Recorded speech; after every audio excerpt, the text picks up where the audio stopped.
Góða daginn og verið velkomin í svokallar helgispjall á laugardagsmorgni hérna á Samstöðinni. Til minni komin góður gestur.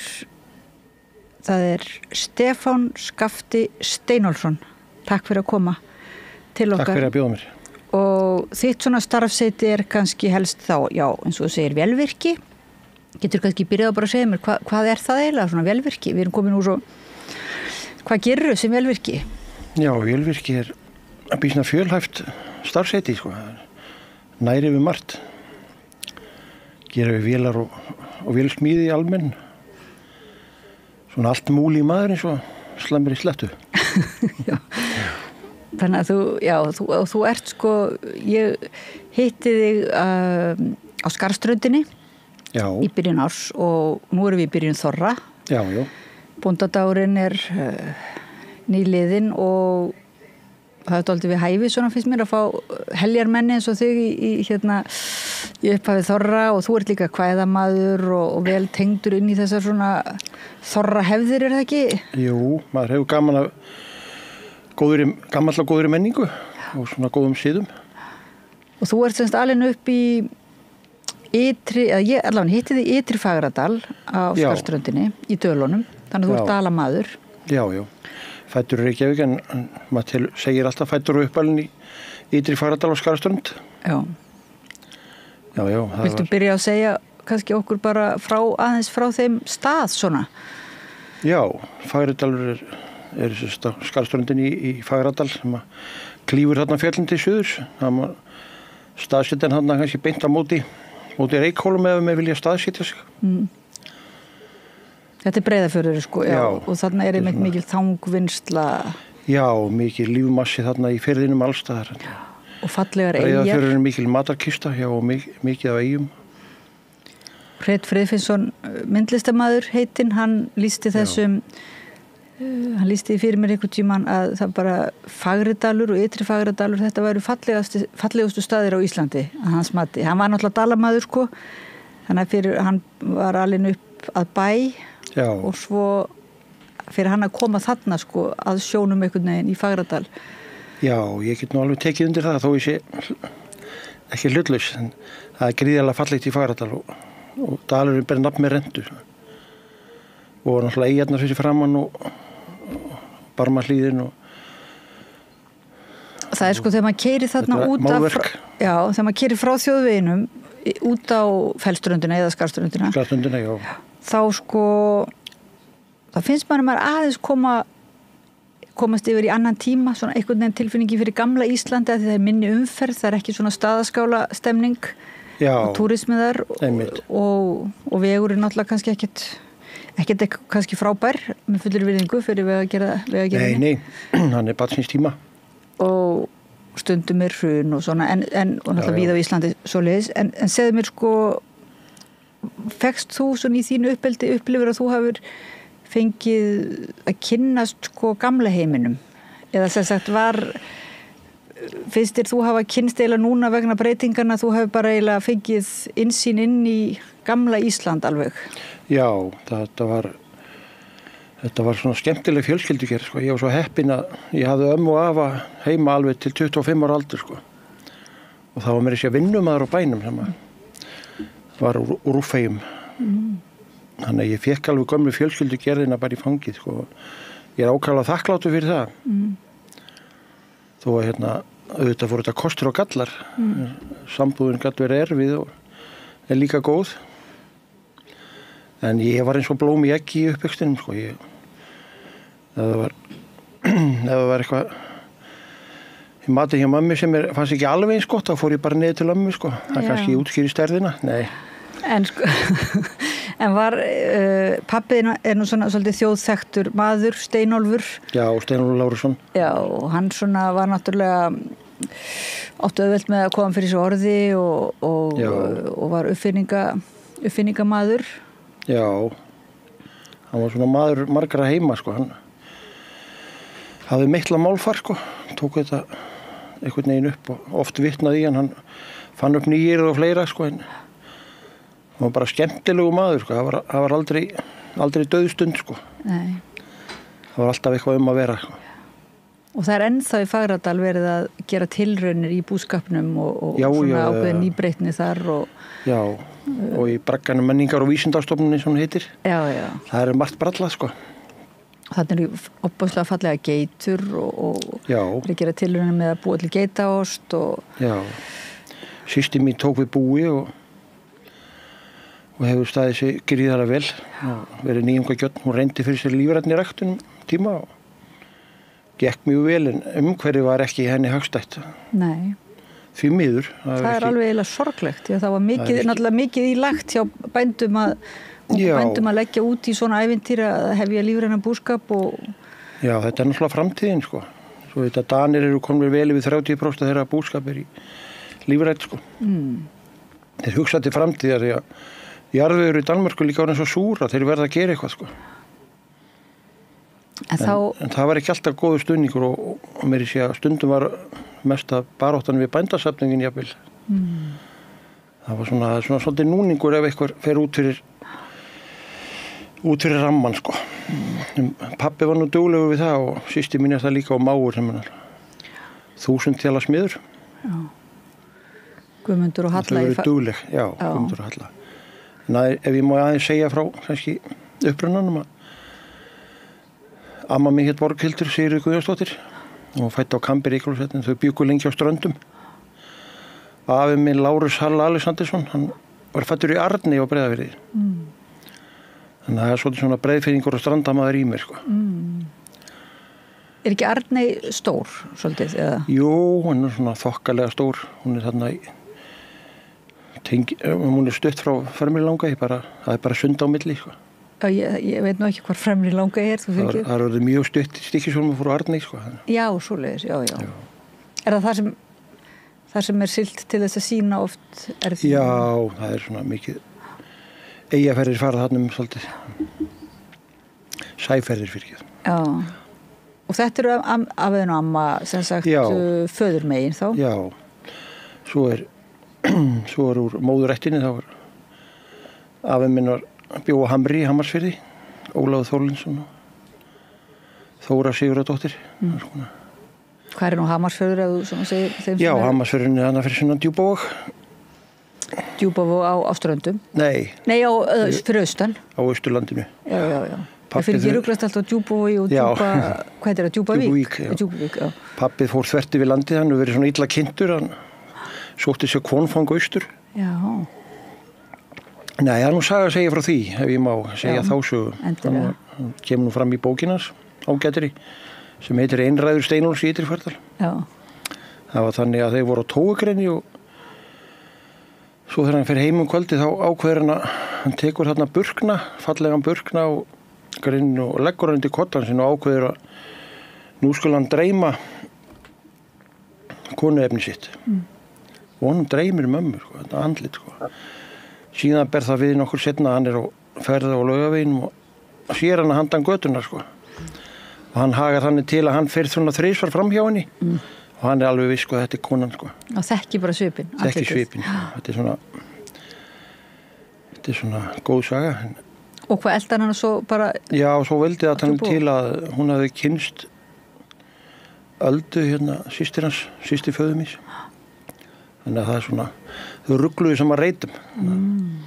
Úr var þetta fallega hjónaband, sko. Og hann, þau flytja, fara vestur 1955, sko. Byggja hús í Ytri-Fagradal 56.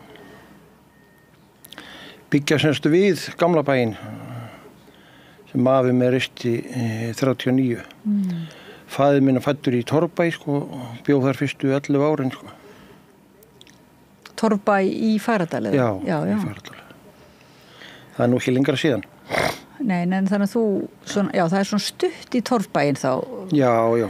Sem sagt, það er svona mislangt í Torfbæi hjá Íslendingum, má segja. Já, vissulega. Og svona nýja öldin var lengi að halda sína innreið á Skarðstöndina. Það var svolítið basl hjá mönnum og kannski svolítið einangrun, sko. Já, var það svoleiðis? Já, það var ekkert lagður vegur hérna fyrir 56, sko, tróðningar, sko. Þetta eru bara svona uppleiftir tróningar í dag. Já, en upplifir þú það svona sem barn sem eitthvað neikvætt þessi einangrun? Nei, alls ekki sko. Hvernig var svona barnslífið? Fara milli frá mömmu og ömmu og... Já, það var ekki mikið ferðir á vetrum og svona sko. Það var í kaupfélagi svona einu sinni í mánuði kannski. Stundum á dráttarvél bara. En auðvitað var skólabíll og póstur og mjólkurbíll og þetta var mikið menning með mjólkurbílana sko. Þeir voru að redda radnir sko. Já. Hvernig komuður með varning eða? Já, svona sendingar pingla og pjöngur. Já. Svona pósturinn var alvöru póstþjónusta í þá daga sko. Bíð eftir bréfi, það var svolítið. Já, þó að svo lása menn bara blöðin þó voru viku gömul sko. Þau voru alveg jafn góð sko. En hvar fórst í skóla? Gekkst í skóla? Já, ég gekk í skóla á Laugum í Sælingsdal. Var heimavistaskóli. Það er nú sögu frægur staður svona? Já, kemur beint úr Laxdælinni sko. Já. Það sagan á hverju strái þarna, allt kringum okkur. Er það ekki Laugin sem að Guðrún laugaði sig í, Guðrún Ósvíðsdóttir? Jú, Guðrún og Laug, já. Og er ennþá til og ennþá falleg og gaman að baða sig í henni? Já, mjög skemmtileg. Og svo er þetta að ganga frá þarna Laugum í Sælingsdal yfir í Fagradal, er það ekki? Er einhver leið þar? Jú, það er svona 5 tíma gangur yfir í Fagradal, sko. Og genguð þið, var það lenska svona hjá ykkur að... Nei. Lenska, var það síður? Nei, ekki á þeim tíma. Það er bara svona, til skemmtunar í seinni tíð. Nei, það var skólabíll, sko, við vorum viku í senn í skólanum, sko. En systur mínar eldri, þær voru náttúrulega lengur, sko. Eldri systur mínar, þær voru jafnvel upp í mánuð í skólanum sko, einu. Þannig að þetta er svona breyttir tímar. En hvernig var þá, skólafélagar þínir, fannst þeir einhvern veginn vera minni einangraðir eða voru þið svona eins og þá aðeins, sem sagt, svolítið öðruvísi upplöður þannig eða voru allir á sama báti svona sem... Nei, það var nokkuð sama báti sko. Já, maður fann ekki mikið fyrir því sko. Þegar þarna komið sko. 75, 6, já. En ég ákaflega þakklátur fyrir að hafa verið heimastaskóla. Þetta var auðvitað erfitt fyrst. Ég var náttúrulega mjög erfiður. Ég neitaði að fara í fyrsta bekk sko. Ég setti hendur og fætur í dyrastafinn svo. Fór nú ekki fyrir í annan bekk. En þá gekk þetta nú allt vel. Ég var ákaflega heimakær sko. Sennilega spérhættur líka. En þetta rjáttlaðist á manni. Árun og Laugum voru alveg stórkostleg sko. Sérstaklega fengum þarna nýjan skólastjóra og mikið af nýjum kennurum 79. Guðjón Sigursson og Vera Valgarsdóttir kona hans. Það var alveg gjörbylting og félagslífið var svo mikið líka sko. Komu þau svona með einhvern nýjan ferskan anda? Já, kom svona ferskur andi og svona góð stemming sko. Það var gríðarlega mikið félagslega á kvöldin sko. Það var kór og ljósmyndaklúbbur og leiklistaklúbbur og við settum upp leikrit alltaf á hverju ári og var sýnt í Dalabúð. Í fullu húsi. Og kórinn, þar byrjaði maður í kór að syngja og þannig að maður þakklátur fyrir þessi ár á Laugum sko. En auðvitað var þetta sumum mjög erfitt sko. Sumir áttu erfitt með þessa fjarlægð. Margir áttu svolítið bátt á þessum tíma svona. Það verið grátið svona kvöldin dálítið. Já, það gat komið fyrir sko. En það var nú alltaf reynt að hlúa vel að þeim sko. En varst þú svona sem sagt þessi típa þú bara hefur neitað staðfastlega að fara fyrsta árið og fengið að vera heima og svo hefur bara einhvern veginn verið búin að setja þig við þetta? Það var einhver kergja í mér sko. Já, mann lítið eftir þessu sko. Maður var svolítið heimakær. En maður var heppinn að það var svo mikið lesið og það var mikil menning á heimilinu sko. Sjónvarpið kom nú samt ekki fyrir 73 sko. Þannig að það hefur verið lesið og svona sýnt þetta sem þú varst að upplifa þarna í skólanum, heimavistaskólanum og Laugum, þar svona foreldrar þínir og fjölskylda hefur sýnt í eitthvað svona áhuga og fundist að vera jákvætt að þú verður að kynnast menningu og taka þátt í leiklistarstarfi og svoleiðis. Já, það var mjög mikill stuðningur sko. Þetta var góðu tími sko. Og fórstu svo í fríum og hjálpaðir til við var ekki búskapur? Jú, alltaf búskapur. Afi var með kindur líka og... Var ekki bara fjárbúskapur? Það var ekki verið... það voru 2 kýr til heimili svona til 1980. Þannig að maður fekk svona ómengaðar mjólkurafurðir alveg þangað til, sko. Þannig Afi seldi örlítið mjölk svona sem það var ágang, sko. Það var lítið, bara brúsamenningin gamla sem að hvar svo alveg.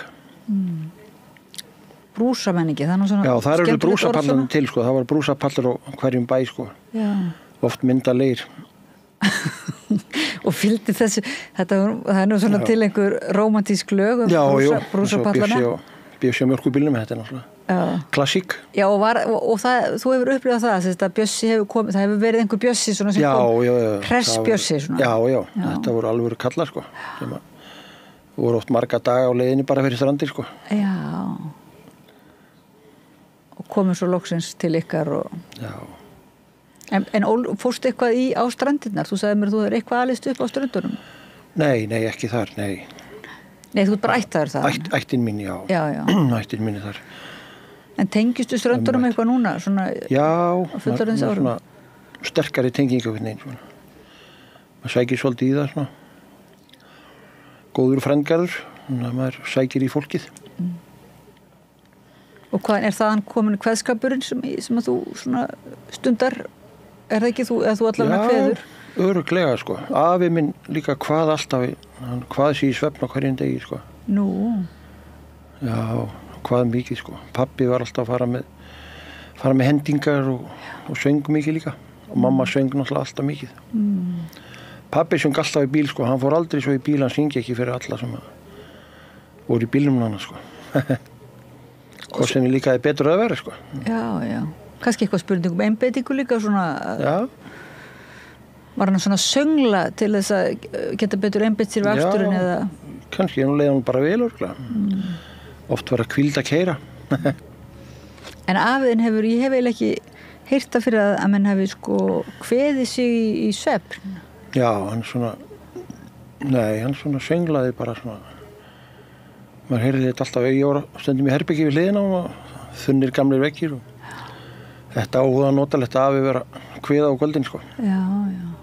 Þetta eru kveðalög sem hann hefur lært á ströndum þá? Já, og í eigunum og svona. Hann var vinnumaður lengi á Skarði, sko. Hann var alltaf gerður út á húsbændum sínum á verti í Bjarnheim, sko. Hann alltaf lifði bara við feðraveldið og lénsskipulegið. Já. Þannig kemur það inn, sko, hann alltaf gerður út á húsbandum sínum bara í verið og fekk ekkert nema fæði og klæði í staðinn. En honum tókst með mikilli vinnu og hörku að svona nurla saman fyrir að kaupa jörðinni Ytri Fagradal. Það var náttúrulega mikið afrek, sko, því að hún var frekar dýr talin, sko. Hún var 40-100 dýrleika sem að þótti mikið þá, sko. Og mikil hunnindajörð ekki líka, eða hvað? Jú, svonlega ekki þá. Það var, pabbi keypti hluti í Eyja og Akureyjum seinna. Já. En hún er bara góð til búskapar, sko. Grösugudalur og geymir vel féð, það svona heldur hérna fénu vel hana í dalnum. Jú. Þannig að honum hefur tekist þetta af aðeins. Já. Að svona koma sér eiginlega upp stjætt ef maður notar þetta stjætta sko, sem sagt, frá því að vera vinnumaður eða... Já, með mikilli vinnuhörku, sko. Svakalegt, sko. Sem að markaði hann alveg fyrir lífstíð, sko. Hann var alltaf vinnuharður, sko. Og eflaust gagnrýndur mikið fyrir það seinna meir, sko, þegar nátt að geta slakað á, sko, en hann alltaf var meittlaður af þessu. Já. Þegar lífsbaráttu, sko. Það falla ekki verk úr hendi, svona? Nei. En var hann harður, var þá geðið og orðið hart eða náði hann að mýkja það upp með kveðskapnum kannski? Ég hugsa, það hafi nú herst líka bara mótlæti sem hann lenti í, sko. Hann alltaf þurfti að búa við mikið ofbeldi bara á næsta bæ við það sem voru sauðaþjófar. Já, einmitt. Svo það var svolítið erfitt nábýli alveg 12 ára skeið. Beinlínis líflagshótanir og tilraunir til að ganga frá honum, sko. Já, afaðinum. Já. Einmitt. Þetta verður náttúrulega verið alveg skelfilegt að búa við það. Þá ógn svona. Já, það hans tæft á þessi bókinans pappa en þetta svona, já. Þetta var náttúrulega dramatíst mál þarna í sveitinni og svo vill nú til að fjölskylda mín hefur svona numið land þarna á þessari jörð. Það er gaman að því sko. Heinabergi, já, það er svolítið skrítið að þegar ég kom þarna fyrst þá fannst mér bara rétt eins og að drífa mig þarna í messu og pásku bara svona eins og til þess að reyna eitthvað að gera allt til þess að létta þessir, ef það væri einhver svona bölvun á jörðinni eða ég veit ekki, eimd eitthvað eftir að þessum illa anda en í millitíðinni var náttúrulega mjög gott fólk þarna. Maður svo sem, ég fann líka alltaf að afi, hann bara ekki beint kala til fólksins sem að lendi í þessu, þetta var bara eitthvað sem að veltur svona á stað, eitthvað hnikill sem ráð ekki við, en hann var meira ásattu við yfirvöldin síðan. Þau litu bara undan, sko. Já. Það var það erfiðasta, sko. Bæði oddvit og sýslumar, þetta var bara meðvirkni, sko, sem er mjög slæm. En hann einhvern veginn, hann og því fjölskylda, það er svona, það hefur verið dálítið unnið í meðverkninni, þar að segja að það er svona einhver, ég veit ekki hvort það má tala svona andófseðli en meina kannski bara svona sjálfstæði einhvers konar. Já, það er einhvern veginn svona verið ekki alveg í girðingunum, að halda okkur illa girðingar. Svolítið, en þetta náttúrulega hefur verið svolítið, þetta er náttúrulega móta heimilislífi svolítið tíma og bæði fyrir föðu minn og ömmu og sískinni pappa, þetta náttúrulega var systur hans, þetta verið mjög erfiður tími, sko. En þau komist í gegnum þetta og þá vankaðist hagur. En þú talar um lénsveldið eins og ekkert sé. Já. Og sem er svona þetta gamla, er það ekki stétta fyrirkomulag undir ókunnin og margir segja Íslendingar séu svolítið kannski fastir í einhvers konar undirlægi og hætti gagvart lénsherrónum, einhverjum herrum. Það er svolítið ríkur í okkur þrælsóttin, sko. Það nær voða langt aftur, held ég. Já, þér finnst það? Já, ég held það, því að Norðmennir náttúrulega komu hérna, þessu norsku hælisleitindur eins og ég kalla á, landnámsmennir, þeir komu hérna náttúrulega með þræla með sér og þeir heldur náttúrulega því systemi áfram, sko. Þannig að við erum öll komin að þrælum og svo var líka svo mikið þrælaverslun við Írland. Dyflin var alltaf þræla miðstöðinni svo kemur vel fram í bókum Frendamins Bergsveins Birgissonar. Þetta er allt borleggjandi og á ströndinni heima sér maður alveg merkin, sko, þetta er Geirmund Helgason. Maður er alin uppi þetta eins og Hvalgarafir og Írahöfnin og allt þetta og Illþurka er hann upp á skarðinu sem að móðir hans í jörðu, sko. Þannig að lénsskipulagi hefur svolítið haldið og það er eins og að fara allt í hringi, sko, þetta kemur aftur, sko. Sjáum það bara í útgerðinni og jafnvel í bandasamfélaginu í dag, sko. Já, segðu mér aðeins. Mennum svo notnið þrælar. Mennum svo notnið þrælar. Þrælir þetta kerfis? Þrælar kerfis, já, bæði í sjávarútvegi og landbúnaði, sko. Ef þú ætlar að hefja útgerð í dag, sko, þá ég hugsa þú verður að eiga svona 200-300 milljónir bara skuldlaus, sko, til að sjá til enda. Sama í landbúnaði, sko. Þú getur ekkert keyptir í jörð og hafður rekstur nema að vera með eitthvað bakland, sko. Afiðin hefði ekki getað svona unnið sig upp í dag líklega. Nei, ég held að það er erfitt í dag að vera skuldlaus eins og hann var þegar hann fór. Þegar við erum komin svolítið langt en það ekki inn í einmitt eitthvað kerfi og aðeins kannski búin að gleyma því hvað þetta er. Jó. Orðið svona skrítið, þetta er eins og kvótakerfi er ekki. Já, það er sem búin að gleyma svolítið upprannanum, sko. Við þurftum ekkert kvótakerfi bara í öll þessi árin 52 til 83 þá veittum við 420.000 tonna þorski og plús útlendingana, sko. En þetta gekk nokkuð vel, sko. Auðvitað voru gallar en gallarnir fóru af mestir af með fiskmarkaðan. Markaðin ræður, sko. Skrítið að þeir sem að búa frelsi í dag þeir eru að mótið í allir fiskurinn fara á markað, sko. Þeir vilja bara halda þessu í gamla lénsskipulaginu, sko. Það er svolítið undarlegt. Já, það er svolítið undarlegt líka þeir sem eru mitt svona tala fyrir frelsinu og svoleiðis og líka markaðsfrelsinu að að þeir minna mann oft bara helst á eitthvað gamalt Sovjet Já. og gömul evrópsk skipulög sko. Já, ég vil meina að kvótakerfi sé bara akkurat svona Sovjetkerfi sko. Það býr til ólíkarka sko sem að veit ekki að vera sinna tal. Nú bara að verða já, þessi félög sko að kaupa upp fyrirtæki út allt og majónesi og hvaðina. Já. Var pólitísk samræða á þínu æskuheimili? Já, mikil sko. Það var alltaf líf og fjör sko. Afi var náttúrulega gallharður framsóknarmaður sko. Meðan að þeir voru framsóknarmenn sko. Og amma var sjálfstæðismaður sko. Alveg gallharður sko. Það hefur engin kommunismi eða sósíalismi verið svona... Jú, ég held að pabbi hafi nú verið svona sósíalisti sko. Já. Þetta náðum samt kosið nokkur marga flokka. Hann var óhræddur að breyta til sko. En aldrei kaus hann íhaldið samt.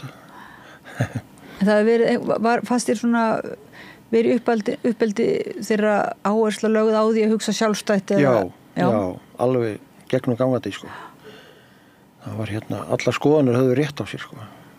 Það hefur verið samræða svona eins og manni skilst að hefur verið hjá ykkur. Það var ekki... Það var ekki bara verið kastast á kvíðlingum og svoleiðis, það bara málin voru rædd. Já, það var mikið rædd sko. Afi var sniður, hann klippti kallana sko, þeir komu í klippingu til hann sko.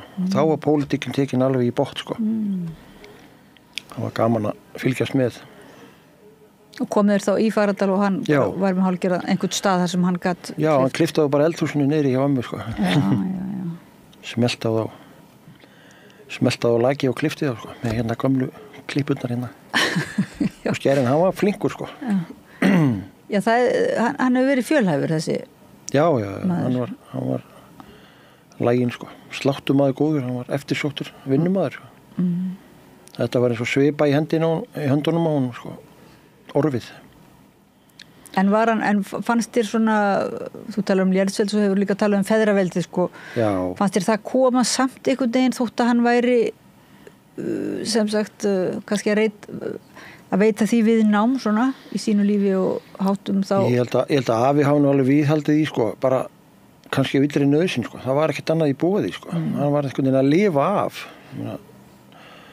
Hann hefur ekkert haft neitt mögulega að leika á neinu öðru sko. En ammaðin þá, hvernig var hún svona? Hún var ógulega skemmtileg hún amma, sko. Hún var svo natin við skepnur sko.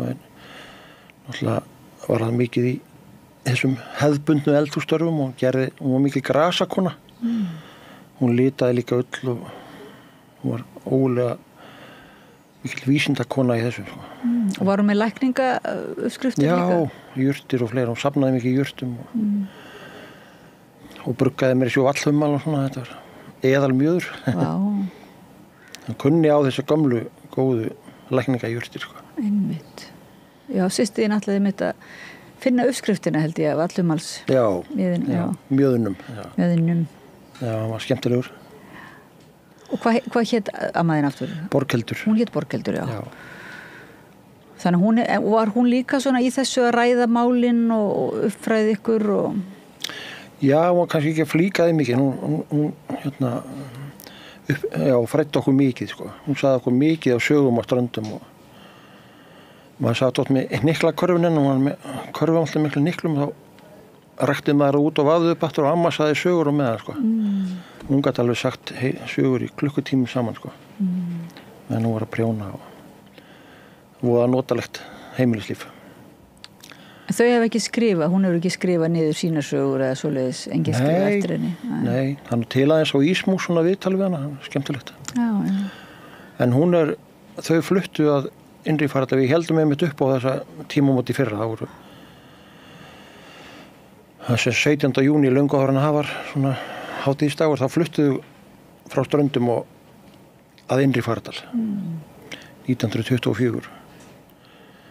Komu fyrst að Kleifum, fóru þannig yfir heiðarnar og yfir inn að Kleifum í Gilsfjörð og Guðjón langafi minn og Magnús þeir riðu inn út af innri Fagradal og gistu þar fyrstu nóttina. Þar með var búsetta ættarinn að hafinn í dalnum. Sko. Já. Þannig að við gróðsettum tréi fyrra og til minningar þetta. Til maður halda því á lofti. Landnámið svolítið bara, maður finnir svolítið fyrir landnáminu þarna á þessu svæði sko, auðvitað, svo þessi ferð Auðardjúpugur, Dagverðarringur út á Dagverðareyrina Já, örnefnin þarna allt og sagan sko og Steinunn Lági náttúrulega bjó í Fagradal sem var fylgdamaður Geirmundar Já. Þannig að það kemur nafnið. Já. Þannig að þetta landnámið mjög svona bara... Já, það svo opin bók þarna alveg. Já. Og það ennþá eiginlega verið að svona hugsunin þessi að vera að nema land, eða einhvern veginn læra af landinu finnst manni sko í ykkar fjölskyldu. Já, og ganga vel það sko. Og miðla líka og segja frá og kynna fyrir fólkinu. Vissulega. Það mikið að svona fallegum svæðum þarna. En mystíkin og draumarnir og það, hvaðan kemur sá þráður? Hann bara í allir fjölskyldunni eða var það? Það var ólega mikið svona, það líka svona álfa og huldufólks umhverfið þarna allt umkring sko. Maður alin upp í það. Og menn voru skygnir alveg gríðarlega og það voru miðilsundir heima mikið sko. Samt ekki mikið í mínu ungdæmi, það var svona fyrr. Það minnkaði svona eins og pabbi sagði þegar útvarpsbylgjurnar komu þá var þetta erfiðara fyrir hérna framliðin að koma fram. Já, var það virkilega? Já, útvarpsbylgjurnar hafi bara beinlínis truflað sko. Já, hann vildi meina það sko, þetta truflað tíðnina sko. Já, en merkilegt. En svo kemur þetta aftur að sko, menn þróa þetta bara með sig sko. Eins og ég var mjög skegg sem barn sko, en svo svona, kannski bælið maður þetta niður, hann gerði það líka. Svo kemur þetta aftur en maður kallar það fram svona. Og sérðu eitthvað, ekki að tala það sérðu eitthvað, eða finnur? Jú, maður finnur mikið sko og svona árinni kringum fólk og góða ára hjá þér til Nú, þakka þér. Og hérna já, maður sér ýmislegt sko og finnur lykt líka. Já, maður finnur svona það sem sumum stöðum finnur maður fylgjulykt sko. Fylgjulykt. Svo langamma mín sagði sko, fylgjulyktin svona moldalykt. Er það ekki þá lykt af hverjum og einum sko, er það ekki svona einstök lykt eða er það bara ein tegund af lykt með fylgjulykt? Fylgir sumu fólki sko, það einhver með þeim sko. Já. Og alltaf svona einhver moldar kemur? Já, svona misjafnlega mikill. En veitu, þessi þráður kemur frá, nú veit ég ekki hvort að íslenska erðagreining hefur kannað sko mystik í ættum og í erðaefninu, en kannski það meira kannski svona það sem lært eða þannig að því allir geta náttúrulega kannski opna fyrir sitt skynsvið. Já, kannski hvað menn hleypa inn sko, hvernig nummerðan og hvort það sé lokað á þetta strax og tala einhver hindurvitni eða hér komi sko. Og hleyða því. Já. En hjá þér þetta svona þér finnst það bara eðlilegt og ammaðín þessi sem að segja sögurnar kemur það frá henni og svo... Já, vafalaust líka sko. En er það, hvort að nú strax búin að ruglast, er það pappiðinn eða afiðinn sem að var afaðinn eða pappaðinn sem dreymdi fyrir konu? Pappa dreymdi fyrir tilmæmi Hrefnu Ólafsdóttur. Þannig að hann hefur bara sagt á sögur. Já, hann hefur bara kallað þetta fram. Honum hefur fundist þetta bara eðlilegt að hlusta á sína drauma. Já, berðdreyminn. Svo samdan oft í huldufólki, meiri sétt hann fekk bíl sko, hann fór stundum út á nóttinni og bara, það þurfti hann að keyra huldufólk. Hann fór út og opnaði aftur hurðirnar og flutti huldufólk. Svo nú vætt steinn á hlaðin í Fagradal, hann 20 tonn. Hann hendi nú gaman að ég sagt hann hafði sett hana til að platan undir hann myndi ekki fjúka. Hún 10 mm plata sko, hún svona 100 kíló. En hann lét flytja þennan stein eða nú holt honum heima og til að búa huldufólkinu svona viðværi sko, heima við bæ sko. Þetta ákvæmlega notalegur steinn, hann á hlaðinu. Já. En hvenær lokaði þú fyrir þetta? Var það þegar þú fórst í heimavistaskólan? Já, þá er eitthvað annað sem að dreifir huganum sko. En þú manst ekki eftir svona augnabliki þar sem þú hefur gert það fíbli með því að vera kinka kolli til huldufólks eða tala drauma þína og það hefur ekki það þótt ekki svona? Jú, það hefur alveg komið svo atvik, sko. Svo svona, ég held ég að verið 3 ára þegar að gerði svona atburður heima sem að merkilegur. Sá engin annar þetta á bænum, meiri sé að pabbi þó að veri næmur, sko. Það hafa verið heiskap, sko, með gamla mátan að vera móki í blásara, móka af vagni, sko, svona lágum vagni, lausu hegi í blásana. Það kemur bíll í hlaði, sko, það sér enginn bílinn nema ég. Ég man að þetta var gamall Willis, rauður og hvítur. Það stígur út úr honum maður alveg ægilega flott klæddur, sko, jakkafatta maður, sko.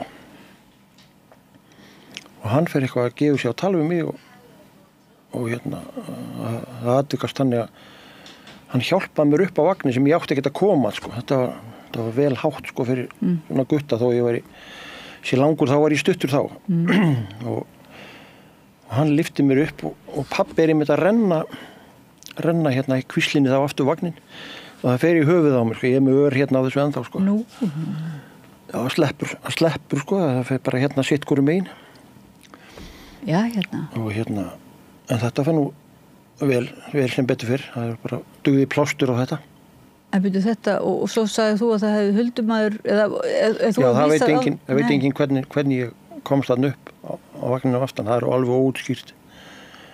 Þarna kom einhver sem að greinilega vildi mig feigana, ég veit ekki hvað það var. Sumir segja að það verið svo svarti, en það getur vel verið, hann birtist við það. Já. Þetta er nú svolítið, já, þetta er náttúrulega, það er svolítið erfitt ofta að túlka svona sýnir og sögur. Svolítið erfitt að segja frá því líka, það er sko, svona. Já, hvað maður að gera við það einhvern veginn? Já, trúiði ekki allir. En það voru mörg vitni þarna. Þetta fór vel, sko. Þegar útvarpsbylgjurnar hafa rakið þessa... Já, þá svona hrökkluðust þetta tilbaka, sko. Eitthvað svona. Já. Eða ekki og við bara nemum það ekki. Já, sennilega, sko. Við nemum það ekki alveg, sko. Þetta er alltaf áhuga á þessum málum og vonandi verður það áfram. Álfabyggðarnar eru víða, sko. Og margar sögur af framkvæmdum sem hafa farið illa. Þeir ekki samið í álfaði huldufólk, sko. Núna segja sumir að svona álfa- og huldufólkssögur hafi líka verið einhvers konar bara táknsögur fyrir undirmálsfólk. Já. Svona fólk sem að raunverulega var ekki áhlustað og var eiginlega lítið á sem að væri ósýnilegt einhvern veginn í samfélaginu. Já, vafalaust hefur það blandast inn í umræðuna, sko. Og sumir hefur verið að segja sögur einmitt til þess að verða ekki fyrir aðkastið eða gagnrýni að einhvern veginn að láta bara eins og það sé einhverju huldufólkssaga en raunverulega sé þetta flækinga eða umrenninga. Já. En svo veit maður ekki hvaða yfirvald hefði svo sem átt að, eins og þú talar þrælsóttar Lénsveldi, sko, hversu eiginlega, hvar þessi ógn sem að gera það verkum að fólk þorir ekki að segja frá ofbeldi eða þorir ekki að gagnrýna yfirvaldið, sko. Akkurat. Að við auðvitað erum átt okkur á því í dag, okkar svona samfélagi og hérna við Rauðaborðið bara átt að segja á því að fólk er stundum að koma og segja, kannski fari sín ekki sléttar, svona stjórnmálulega og þannig. Já. Og hérna sögur líka í fyrra var svona serið, það var eiginlega svona sögur af bláu höndinni og þannig, það var, sem kannski var ekki endilega tengt bara við eitt stjórnmálaflokk, þótt að væri kannski mest, það er þessi stjórnandi, það er bara hið rótgróna vald og yfirvald. Já. Sem hefur einhvern veginn leyft sér að fara með hótunum eða svoleið, hóta fólki. Já, þetta er nokkuð ríkt í okkur held í svona þrælsóttin, sko, þór ekki að mótmæla en kannski er það bara smæðin og fæðin sem að gera það verkum að það er auðvelt að halda okkur niður í, sko.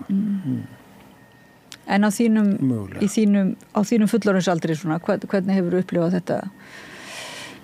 Já, maður upplifir þetta oft, sko. Maður er nú með þessi mist vinnuna því að standa með þessi vinnufélögum sínum, sko. Svona. Og það var ekkert við því að gera bara. Maður stóð með þeim og þetta bara hendaði ekki það skiptið. Þannig að, já. Maður var látinn fara. En maður er þá bara með reyna skjöld í því. Standa með minni máttar.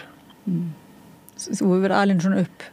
Já, það var mjög ríkt, sko. Það áttu margir skjól í Ytri Fagradal. Svona, það var náttúrulega rosalega fátækt bara alveg lengi vel, sko, annað í sveitum og ekkert endilega þarna, bara all land, sko. Þetta var ball, sko, menn kannski voru að nurla saman fyrir Dráttarvél, sko. Þannig að þurfti að standa saman svona.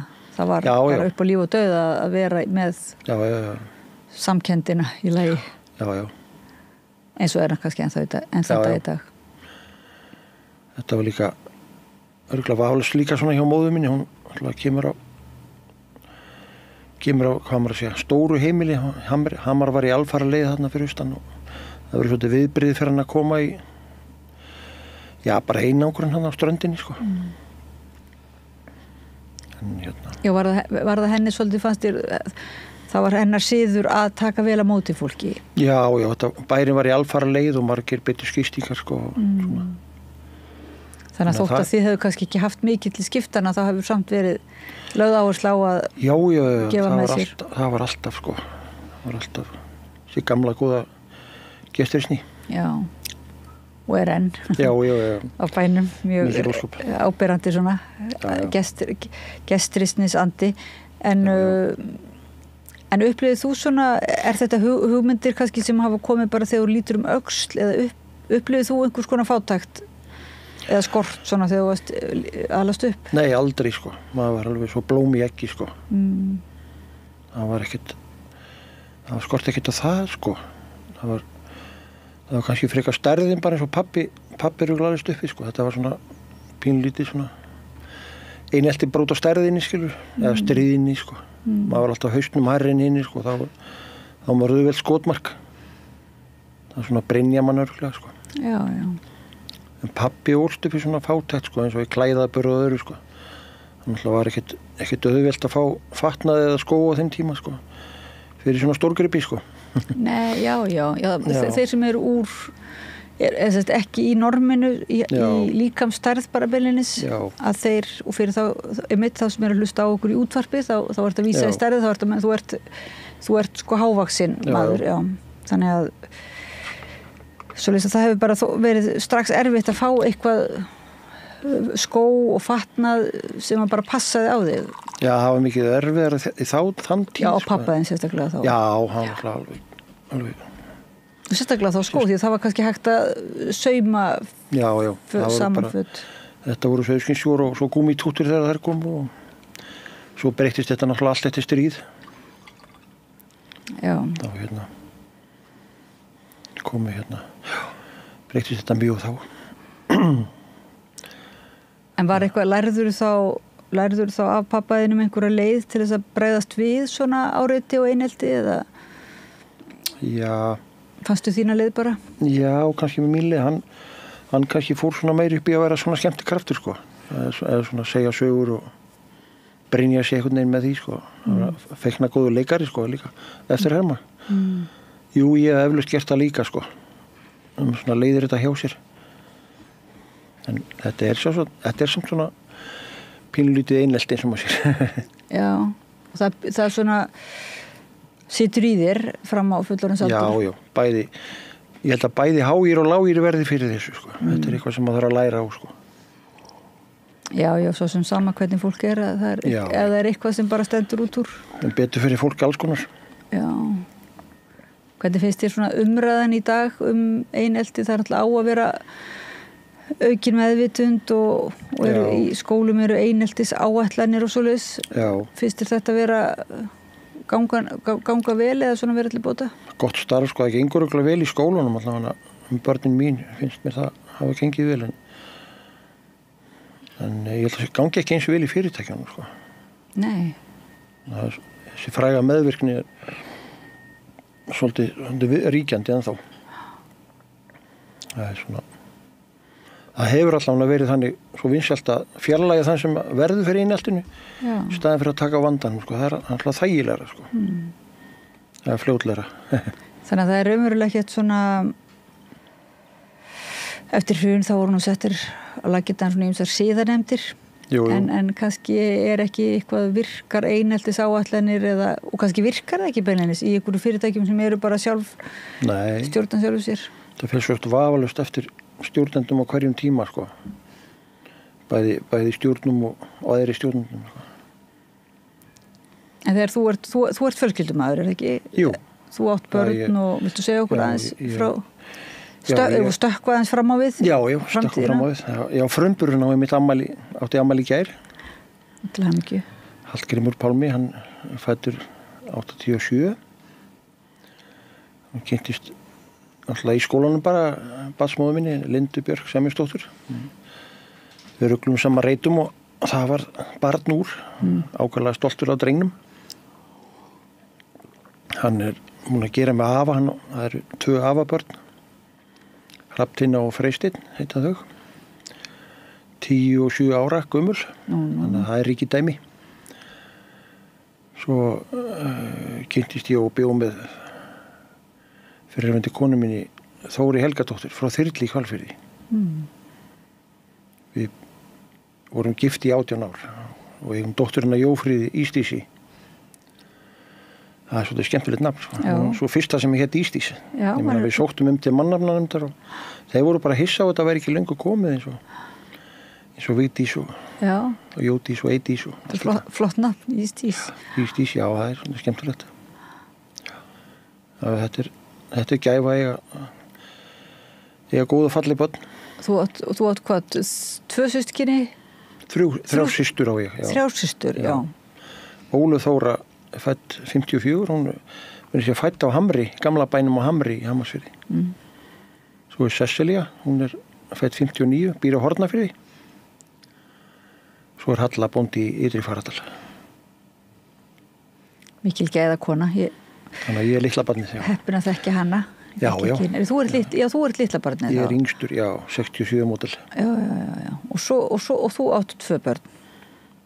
Já. Og 2 barnabörn. Já, og 1 á leiðinni hjá Jófríði. Nú. Alveg þessa dagana bara. Já. Þannig að nú bara beðið. Spennandi. Og hvernig líkar við afahlutverkið? Það er ógulega gott, sko. Það er svona úðalega notalegt, sko. Já. Það er svona, já, nýtur þess að hafa þau og umgangast þau og allan hátt. Við gistu oft hjá afa, sko, og það er, já, maður reynir að bara lesa og hafa gaman, sko, reyna að gera eitthvað öðruvísi. Fara með mikið út í náttúruna og svo eins og heppina höfum við mikið aðgang að faratal, við förum mikið þangað. Bæði voru haust, tekið mér alltaf frí í Sauðburð og leitir. Svona blundar sveitamaður í mér, sko. Já. Þannig að ég sæki mikið í það, sko. En þú er ákveðið að verða ekki samt bóndi sjálfur? Já, ég auðvitað blundaði í mér. Ég hef samt betur fer held ég, sko, því að ég hef sett allt og mikið á haustin. Já. Nei, það var svona skrítið, þetta karma. Pabbi, hann hafði alltaf draumum að vera drullukall á Vestað eins og hann orðaði það. En varð bóndi. Ég kannski hafði áhugaði að vera bóndi, en ég var drullukall á Vestað. Er það svona sagt velvirkja? Já, stundum svona sem að vera svartir á höndunum, sko. Já. Ég hef aldrei verið skítrættur eins og maður segir. Nei, skítrættur. Nei, ég er samt mjög góður í vinnu í dag og þrifalegri vinnu og ég er með flísalagða smustuð og ég er eins og blóm í eggi. Lærður þú velvirkjun eða? Lærði það á gamals aldri, sko. Eða þannig. Ég útskrifaðist bara að ég var 50. Já. Aldrei og seint að byrja að læra, sko. Og varstu að búin að vera að vinna við velvirkjun áður, sko? Já, maður er alltaf búin að vinna við þetta frá blautu basminni. Maður byrjaði strax að gera við bara sveitinni og svo var maður svona vélamaður lengi og vinna á vélum og tækjum og þannig að maður var að berga sér. En uppbildið í sveiti bara þannig að maður prófaði allt, sko. Maður fór að rafsjóða 7 ára og gera hvaðina, sko. Já, því þannig Fagradal, þið getur svona gert eða allt, svona, það er doldið ábyrgandi. Já, það er margt brallað í menningar- og vísindastofnunni. Já, einmitt. Og það heitir Bragginn. Já, og líka doldið gaman að það er í alvörinni, sko, alltaf það er svona, einhvern veginn menning og listir eru svona tengdar inn í einhvern veginn handverkið og, sem sagt, blanda saman, sko. Velvirknina, einhvern nátt. Já, vissulega, sko. Já, ég byrjaði í grunddeildar rafina hérna á Akranesi. svo var einhvern veginn, hausinn var bara ekkert á staðnum til að læra, sko, þannig að maður tóldi ekkert í því, sko. Þannig að ég tók alveg 25 ára hlé í lærdómnum, sko. Svo fór ég raunfærnimat hjá Iðunni, það var mjög flott starf. Og þá fær maður svona meti það sem maður er búin að vinna við og þá getur maður svona hjakkað þetta áfram. Ég tók þetta bara með vinnu, sko. Já. Og 5 mönnum kláraði ég í vélvirkjun og fór í sveinspróf. Já. Og hefur gaman að því að læra? Já, þegar maður þurfti að fara að læra. Já. Ég mæli ekki með svona hléi, sko. Með hvað? Hléi? Nei. Svona hléum, nei, það er betur að drífa þetta af. Já, þetta en þetta var mjög flott, sko. Það var hérna, maður lærði að læra og þá kom þetta alls saman. Var ekki svolítið skrítið að vera að læra þá, ekki bara að læra heldur, sko, að læra það sem að þú kunnir eiginlega? Varstu að læra... Jú, maður verður að venja sig á ýmsum ósíðum, sko. Já. Og hérna, reyna að sína smá aga. Og var það ekki bara, getur það ekki verið trublandi, eins og bara ef maður lærir að hjóla og síðan einhvern veginn að fara að sitta því í orð og vera meðvitaður og getur maður ekki bara mist taktinn? Jú, þetta fennu oft vel, sko, ef maður hefur áhuga á þessu. Ef maður er svona fúskari þá er gott að fá námi sem bætur öllu við, sko. Já. Og hvað er þetta að vinna núna? Nú vinn ég sem vélvirki hjá Norðuról. Ég vinn þar á faratækjaverkstæðinu. Norðuræl bara er það ekki rétt hjá Akranesi? Grundartanga, jú. Já. Það er bara að rúta í vinnuna og þægilegt. Og þetta er góð vinnustöður? Já. Umdeild verksmiða? Já, vissulega. En hún er þarna, sko. Já. Þetta er góður vinnustöður og... Vel séðum svona starfsfólk og... Já, mjög vel. Alveg öll vinnufött og heilsugæsla og öryggismenningin mikil, sko, sem maður verður að vera og góður hópur og bara gott að starfa þarna. Ég var í Jafnlendun í mörg ár. Fór þangað 97 þegar ég kom úr. Ég var starfaði lengi, ég förum aðeins yfir úr einu í annað. Já. Ég náttúrulega byrjaði bara í fóðurriðin í Ólafsdal, sem kenndi við Ólafsdal. Þannig að það er bara alltaf í Sörbænum í Holtalandi. Það var semst græskókulavesmiða sem var sett á fót af ríkinu. Pabbi var nú hvatamaðurinn af því og vinnur Lárus Magnússon, þeir seldu hlutabréf út um alla trissur og fóru á stað með þetta. Landnámið ríkisins kom svo inn og ákvað að setja hana niður þarna. Það stóð nú alltaf til að blanda þaramjöl í græskóklana, sko. Þannig voru framleitt í græskóklar fyrir búpenning. Já. Þetta var gríðarlega góður vinnustæður, sko, skemmtilegur. Þarna voru 20 krakkar bæði mest strákar en alltaf stelpur með en þetta var gríðarlega gaman, sko. Það var mikil vorvinna að undirbúa sem sagt vinna í flögum og ræktun.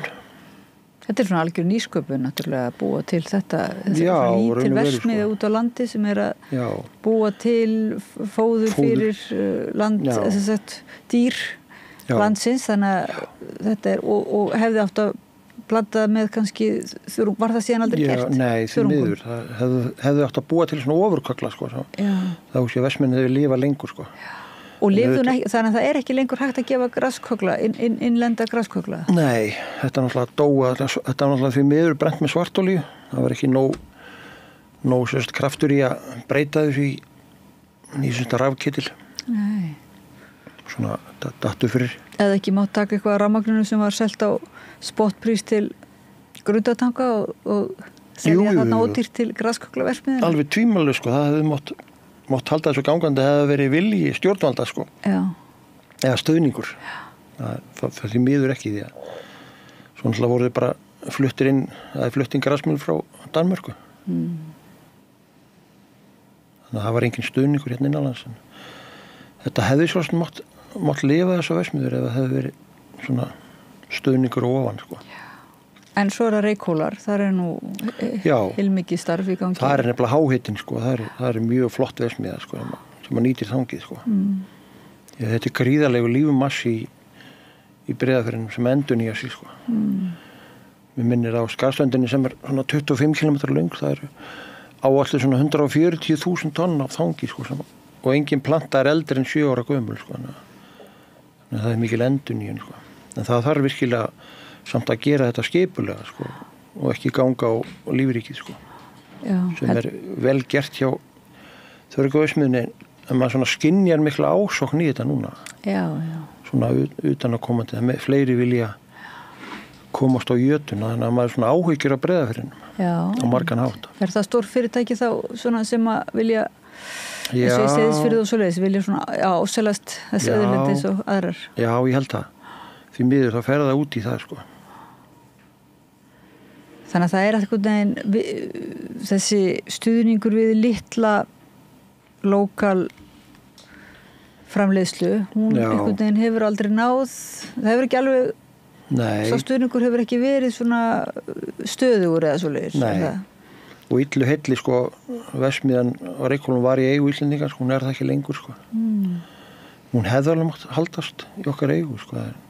Það var bara illa rekið eins og margt hjá ríkinu á þessum árum sko. Þannig að það alltaf sama munstur, það eitthvað í ríkiseigu eins og spítalarnir eða skólarnir og svo það þegar það byrjað að vera eitthvað sem ekki gengur vel að þá talað að einkavæða bara. Já, eða einkavínavæða. Já. Þannig að þú hefur hort svolítið upp á þetta á landsbyggðinni. Já, þetta svolítið skrítið að sjá sveitina núna, þetta svolítið brotætt. En það er í verkefni núna brotætt byggðir sko. Ef við horfum bara til Sörbæni sem það grösugu sveit, að verksmiðja var. Þarna voru kúabú á hverju strái sko. Þegar mjólkubúið var sett upp í Búðardal, þá var það alveg á ballan sko hvort það sett upp í Sörbænum eða í Búðardal sko. En núna er ekkert kúabú eftir í Sörbæ. Það er raunverulega ótrúlegt. Þessi fína kúasveit, sem maður segir. Og hvað gerðist? Tja, ég held að þetta sjálf okkur vesku með þessar gullhúðanir með reglur sko. Og básafjós og annað og svona reglugerðinnar og svo settu kvóti á mjólkina sko, sem að mér er illa við kvótakerfi hvort sem verið landbúnað að sjávarútvegi. Þetta meina ég bara að fá að fara á hausinn í friði og þá takja aðri við sem að geta rekið sko. Já.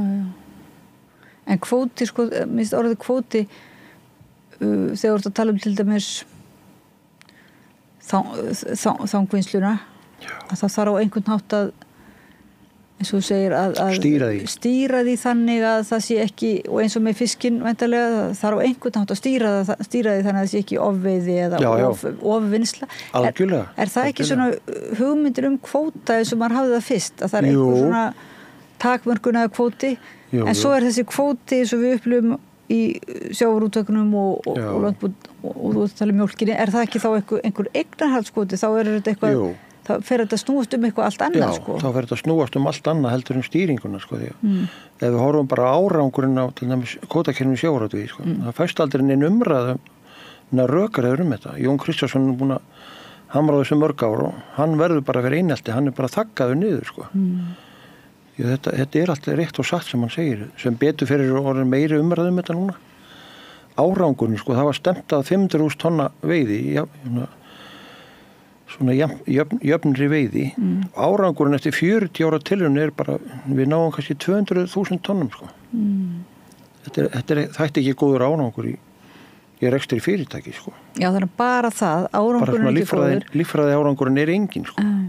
Hann er eiginlega verri því að aðri stofnar eru bara að hraðri niðurleið sko, því að þorskurinn étur svo margt, hann étur lónuna og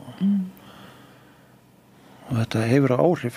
En svo er það nú bara líka þá efnahagslegt og samfélagslegt sko samfélagsleg gagnrýni ekki síst. Þannig að þetta fer allt eila saman, líffræðileg, samfélagsleg og efnahagsleg. Eignarhaldi fyrirtæki komast upp með bara að setja á kvótaþak, ég veit ekki hver ákvað að veri 12%. Ég held að sé 1,5% í Danmörku, en þessi fyrirtæki það eru komið langt upp fyrir kvótaþaki sko. Með þessum frægu tengdu félögum sem eru svona bókaldsfimleikar sko. Það vita allir að þetta eru sömu félögin sko. Þau eru kannski komið með 22-30% á kvótanum. Þetta eru svona nokkra fjölskyldur sem eiga þetta í dag sko. Þetta er ekki réttlætt í þessu. Norðmenn eru komnir að miklu lengra. Þeir deila veiðinu meira út á ströndina og svona til byggðarsjónamiða sko. Og svo er það strandveiði. Já, það eitt kapitúli. Strandveiðar voru alltaf frjálsar, bara á upphafi alda, sko. Þannig að til hvers að vera að setja þær í kvóta því að það veiðihafnin króka þannig að þú getur ekki ofveitt nokkuð stofn með krókum, sko. Þannig bara að vera að flækja lífið óþörfu, sko. Og hvaða rugl þetta? Veistu hvaðan, er þetta bara gamla léns fyrir? Já, föllum bara í gamla lénsskipulagi, sko. Þetta bara spurningu eignarhald, einhver ætla bara að eiga stýra þessu og eiga fyrir sig. Það var gaman að sjá hérna bókina sem kom núna fyrir jólin með hvernig Ísland leit út 1703, sko. Þá útgerðin bara svona á 2 stöðum. Þetta nokkurn veginn sömu staðinur í dag. Þetta sagan endur tekur sig. Það reyndar smá kafla á Skarðstundinni, þannig að nokkur bíli þar. Skarðsættin var svo sterk og átti eiginlega alla Skarðstundina. Já, þetta fellur í sama farið oft, fyrir allt í ringi. Þannig við þurfum svolítið að passa okkur núna einmitt að veita því viðnám eða svona þannig að verða ekki algjört bakslag bara aftur til miðalda. Já, ég held það. Lendi ekki sári fátækt bara og... Já. Eða hvað, heldur þú að það geti... Já, það fyrir nú... Nei, ég held að þetta nú ríkt land á auðaðum, sko, en misskiptingin mikil, sko. Því miður. Svona, já, öll okkar kerfi, mér finnst hrunið vera bara að koma fram núna, sko. Öllum okkar kerfum, sko. Skólakerfi og heilbrigðiskerfi og geðheilbrigðiskerfi og þetta svona. Þetta virkilega að koma fram núna, sko. Og það hefur kannski ekki verið almennilega gert upp eða hvað, svona hrunið? Nei, valla svona, sko. Maður veit ekkert þetta, þessi skattaskjól allt þetta fyrir á landi og veist ekkert hvernig þetta kemur heim aftur og í hvað þetta notað, sko. Nei. Sjálfsagt notað íbúðarkaup núna. Já, kaup upp íbúðir og braska. Braska, já. Fyrir allt í hringi, sko. Já, það verður náttúrulega svo sem áhugavert að greina með rannsóknarblaðamenn, sko, að greina þessar hringrásir, sko, eigna myndunarinnar, sko. Já, eins og Julie sagði, follow the money, sko. Já. Eva Jolie. Já, Eva Jolie, já. Já. Það hefur ekki alltaf verið gert, sko. Nei, einmitt. Já, rekja slóðina. Já. En svo það náttúrulega, þú ert náttúruverndar svona sinni eða þannig, þegar andum náttúruna og það ert alveg upp við það líka? Já, vissulega, en samt ég algjör virkina sinni, sko. Þannig lagað, sko. Við erum búin að virkja gríðarlega, sko. Og undanferðin ár, sko. Man segja, sko, ekkert það hefur verið gert síðustu ár, sko. Það búið að auka raforkuframleiðslu 20% fyrir aldamótum, sko. Og það mikið, sko. Þetta náttúrulega frægt, sko. Við framleiðum hvergi meira á haus heldur en á Íslandi. Svo Austurlandi líka, það hvergi meira í veröldinu á hvert mannsbarn heldur en á Austurlandi, sko. Og varstu hlindur Kárahnjúkavirkjun til dæmis? Nei, ég var á mótinni, sko. Nei, já, en samt ertu virkjuna sinni. Getur útskýrt þetta aðeins? Já, veist, ég svona hrifinn á smávirkjunum, svona, þá ég að tala um smávirkjunum sem undir hérna megavatti, sko. Já. Mér finnst þetta svolítið hlægilegt að vera að tala um smávirkjunum sem 10 megavatt, sko. Það setja mörkin þar, það engin smávirkjun. Þetta mikið inngrip. Og ég vildi nú meina að hérna, tími stórra vatnsaflsvirkjana væri liðin, en það náttúrulega mikil baráttan um Hvammsvirkjun. Ég hugsa að hún verði nú ofan á því að það mikil þrýstingur, en ég held samt að tími stórra vatnsaflsvirkjana sé liðin, sko, því að við þurfum að fara aðtuga í hvað við notum orkuna og líka sem að gleymist núna, það glatvarminn sem að verður til. Við þurfum að fara að fanga hann, sko.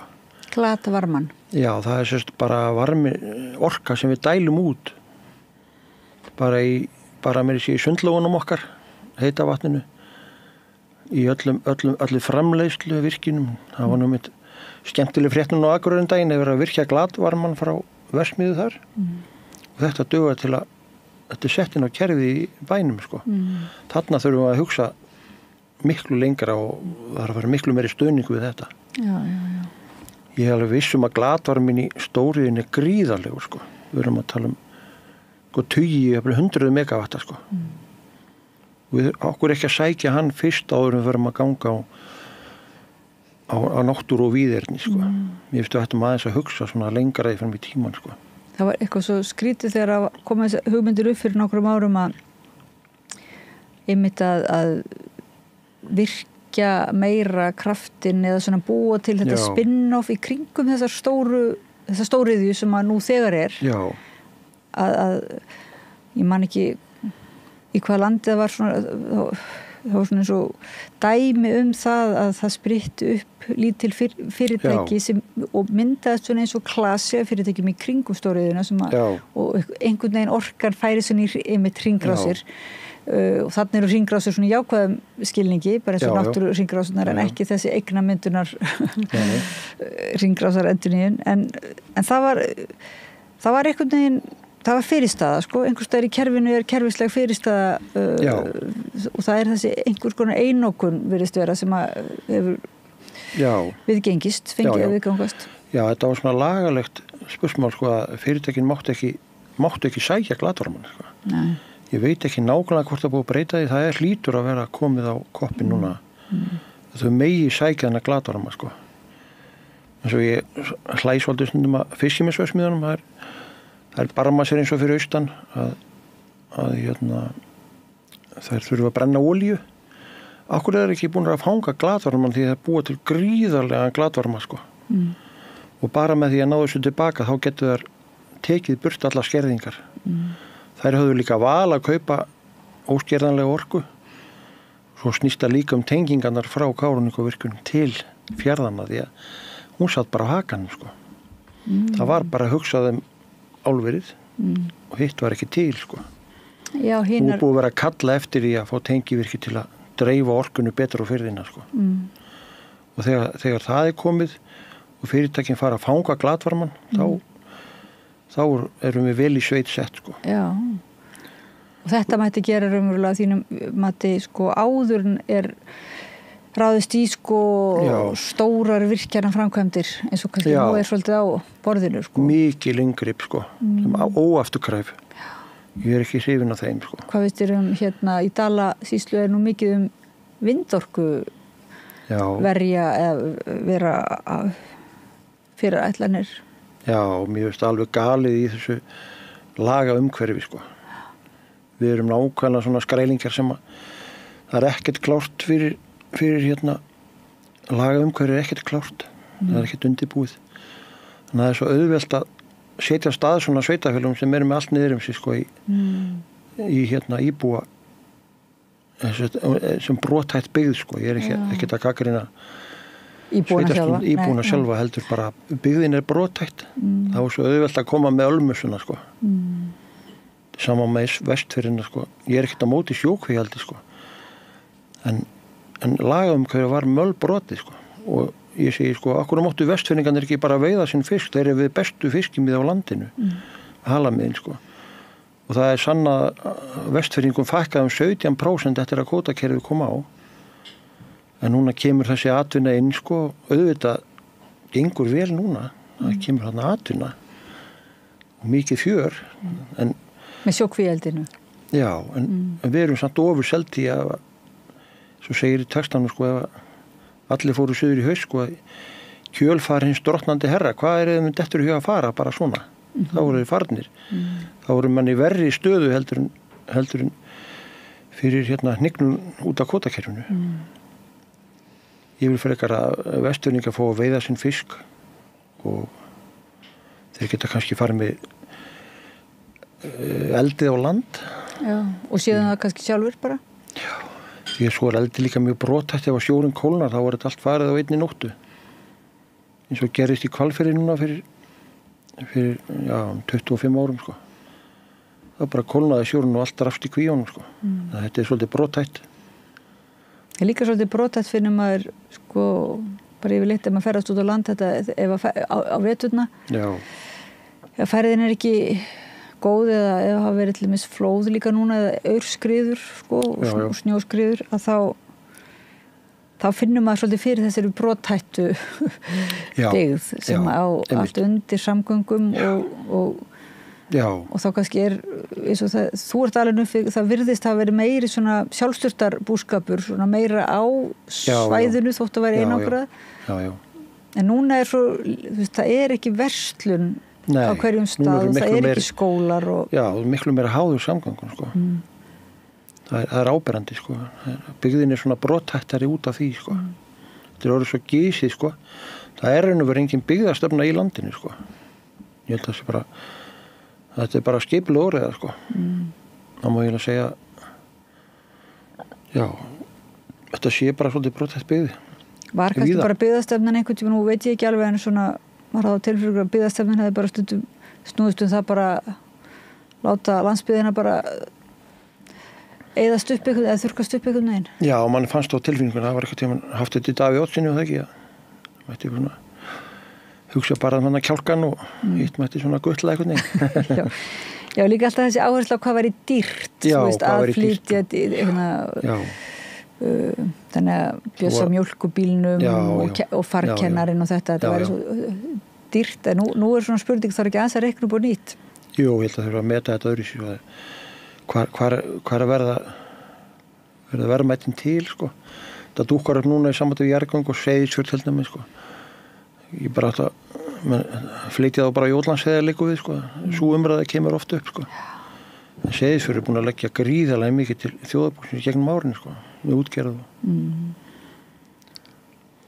gerðu það var eins og var ekkert hugsað að ekkert hugsað allavega var fiskvislunni þar eða hvað hét hún aftur var ekki bjargað bara fór sko þá var þeim þetta þá var kannski auðveldar aðstæður að koma með þessa hugmynd. Já, að skella í á sjókvíaldi þó að veri 75% íbúin á móti sko. Það er alveg stórfurðulegt sko. Það er ekki beint hlustað á. Það er ekki íbúið að lýðræði sko. Nei. Það þyrfist ekki vera svona fyrirtækja lýðræðismenning og ekki íbúið lýðræðismenning á Íslandi. Nei, svo er náttúruvendin bara í skötu líki í dag sko. Já, í dag en auðvitað það var mikið framfara skref þegar náttúruvendarráð var stofnað sko. Eysteinn Jónsson var nú mikið í því þingmaður og fleiri góðu menn en svo er Framsóknarflokkurinn að fara í hinn áttina bara eins og þessi ákvörðun Sifjar Friðleifsdóttir að snúa við ákvörðun skipulagsstofnunar með Kárahnjúkavirkjun alveg galið sko en gert er gert og hún er þarna til staðar og það voru að gera gott úr þessu Já, það er hægt að gera gott úr þessum þessari uppbyggingu sem hefur stóriði uppbyggingu sem hefur átt í staðina. Vissulega og þetta skapar útflutningstekjurinn. En við erum viðkvæm Íslendingar, það er ansi mikil ásókn í, eins og þú segir, það er ásókn í Breiðafjörðinn. Já. Það er ásókn svona af stórfyrirtækjum sem að sjá hérna líka veikt lagaumhverfi virðist vera. Já, það er alveg áberandi. Ég er einmitt hét móður minni því að varðveita að passa upp á dalinn, Hamarsdalinn og það er einmitt sótt að hafa mikið núna. Það er hérna fyrirtæki sem vill virkja það er nokkuð mikil inngrip í dalinn sko. En það er engin raforkuskortur á Austurlandi og hver er umhyggjan hjá erlendu fyrirtæki að vera hérna auðvitað er með íslenska málaleiða, ég kalla það málaleiða sem að svona sporgöngumenn en hver er það er ekki hérna elska fyrir samfélaginu sem að rekur á til þess að gera þetta sko. Þetta er bara gróðin sem á að tikka inn sko. Og þú lofaði mömmuðinni og þetta hefur það reynst erfitt að standa við þetta loforð eða heldur að verði erfitt sko? Nei, þetta lítur nú eitthvað betur út. Ég bind vonið við nýjan hérna, umhverfisráðherra að fylgja rammanum því að þetta frá verkefnastjórninni kom fram sko að þessi virkjun er slegin á borðinu sko og sett í verndaflokk en mótstaðin er mikil frá fyrirtækjum og sveitastjórnum og það er eins og menn hafi beinan aðgang að sveitastjórnum fólki sko. Þessi fyrirtæki og eru með svo mikið á bakvísi sko. Allar verkfæraði stóru og allt sko, þetta náttúrulega bara býtur á agnið, þau þurfa að vinnu og það eru þverhandar þykkar skýrslur sko frá þessum náttúrulega keyptar. Það skortir ekki peningana til þess að sækja á dalinn en svo eru bara einstaklingar og sjálfboðilega samtök á móti eins og Naust, náttúru samtök Austurlands og staðið sem mjög vel skrifuðu mikið þetta eftir Kárahnjúkadeiluna og það átti að þyrma víðernum Austurlands sko. Núna er virkilega verið að sækja á þau á margan hátt. Bæðið með vindorku í Fljótsdal og Hamars og Geitdalsvirkjun og sem áallum. Margir held að það hefði verið einhvers konar samkomulag, eins og þú segir. Nú ætti að þyrma Kárahnjúkavirkjun hefði komið og það væri svona endapunkturinn, en það er svo... Nei, það er bara, platan endurtekur sig. Já. Og fólk verður bara í sjálfboðavinnu að vera reyna að koma upp þessum skýrslum á móti þá doðrendurum eins og segir, sem að þetta er svolítið erfitt, og svo eru stórfyrirtækinu þetta sem sækja og eru með herlögfræðinga líka. Já. Og við erum rosalega brothætt líka, það sást bara eins og núna í veðrinu. Við erum ekki ennþá búin að 50 árum eftir að rafmagnin kom heima, þá er ennþá einfasa rafmagn á Skarðstundinni. Það er ekki búið að plæja þetta niður ennþá, sko. Og þetta skerðir alla það skerðir öll lífsgæði á ströndinni, sko. Og þetta er brothætt byggð, það er ekki byrjað á þessu, sko. Rarik er að gera góða hluti, ég ætla ekki að taka það á Rarik, þeir eru að gera virkilega góða hluti, en þeim vantar pólitískan stöðning og fjármagn til þess að klára þrífasa sveitirnar og koma því í jörðu, sko. Það sem ég stund að þú nefnir græðgi, og það eru þetta einhvers konar græðgi, en svo sem maður bara einmitt, ég veit ekki, heiðalegt sveitarstjórnarfólk út allt land sem að kannski vill gera vel og er ekki, þannig að það er ekki bara hugsa maður hvort það er ekki kannski þessir einstaklingar sem að láta múta sér, eða heldur er það kannski líka að þeir eru fastir inn í ákveðnum hugsunahætti og gamalli hugmyndafræði sem er þeim í merg. Hvað er það? Einmitt, það er frelsóttin. Já, óttin er raunverulega við það líka, ef að því verið svo brotætt og það er ekki þrífasa rafmagn eða hvað segir, að þá kannski bara sé þetta eina boðið framfarir. Það er bara skellur 50 vindarallum, sko, bara til að reysa máli. Já, af því ef við segjum ekki já við þessu boði, sko, sem er svona ákveðin kraftur, og þá kemur þessi viljayfirlýsingum framgang, að þá einhvern veginn munum við bara aftur hendast inn í... Já, af miðaldir, sko. Já. Þannig að það er einhver ótti, það þyrfti að kannski senda bara einhver svona áfalla teimi til þess að tala við sveitarstjórnendur, til þess að svona róa, þetta verður allt í lagi.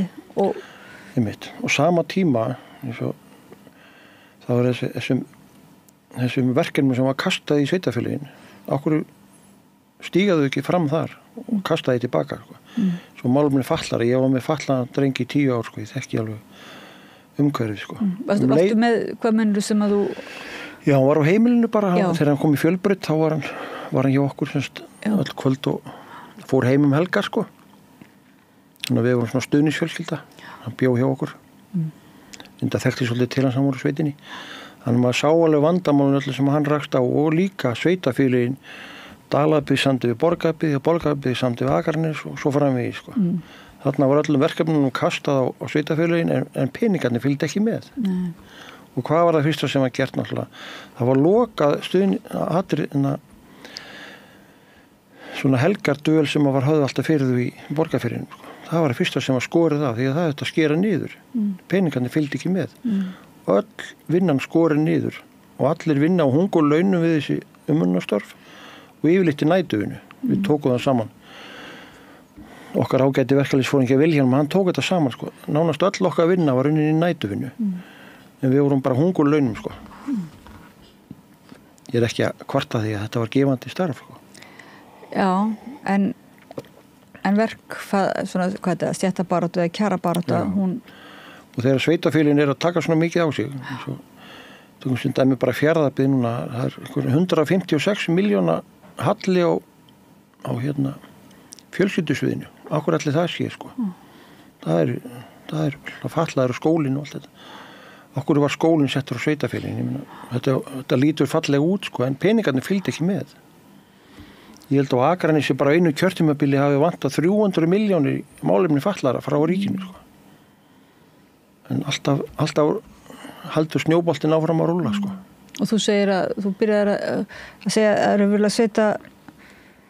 þú myndir aðalega sveitastjórnunum bara að senda þessi verkefni þá tilbaka, eða krefja þær. Það stendur alltaf stýr þetta eiginlega hverju ári, er það ekki alltaf? Þetta ætti að vera hreina línu, sko. Það er nú af góðu fólki að reikna. Þannig að eitthvað verður að gera í þessu, sko.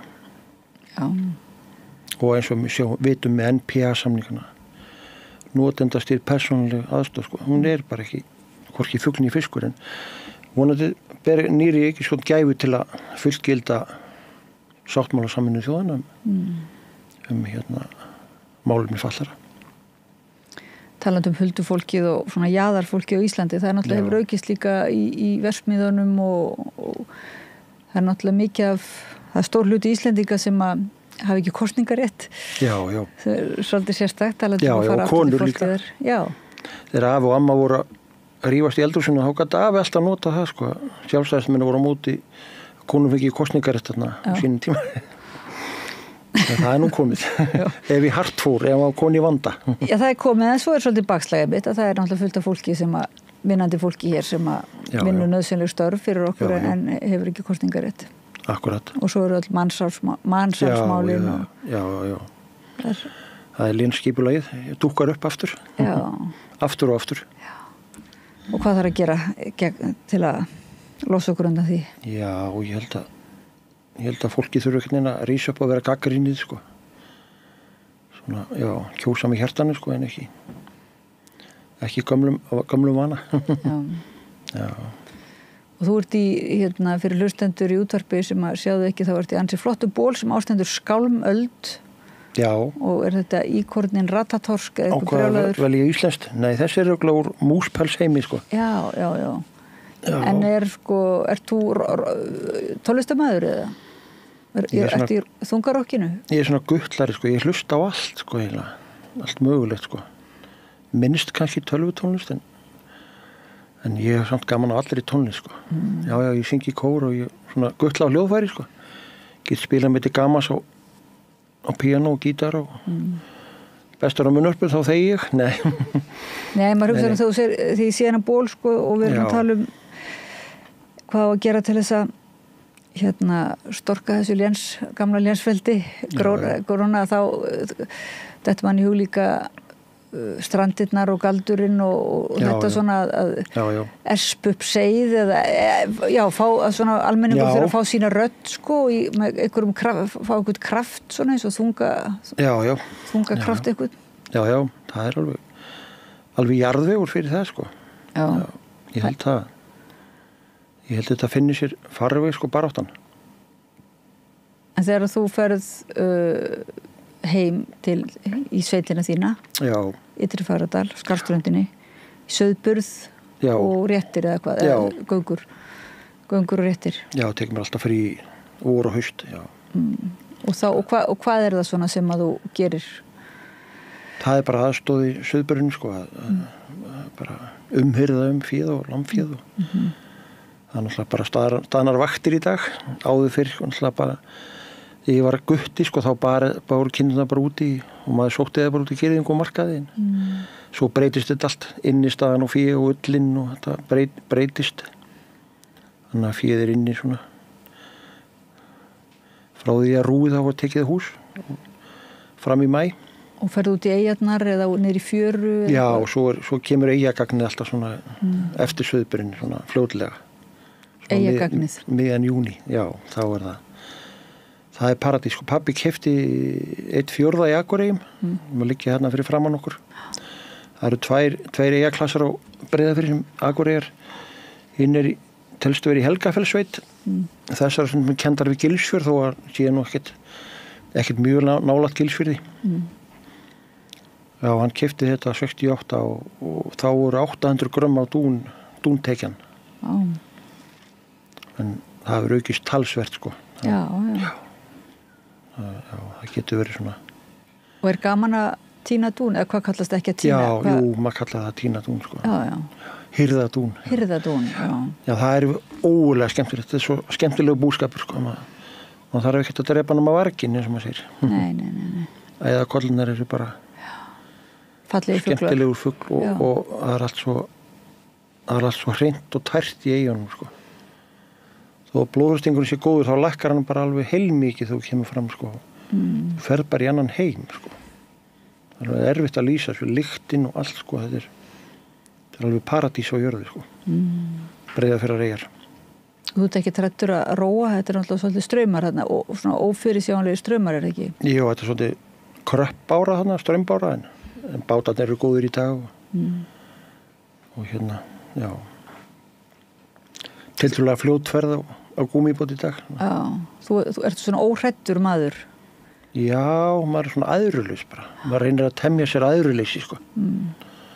Maður ræður litlu þetta lífveldi, maður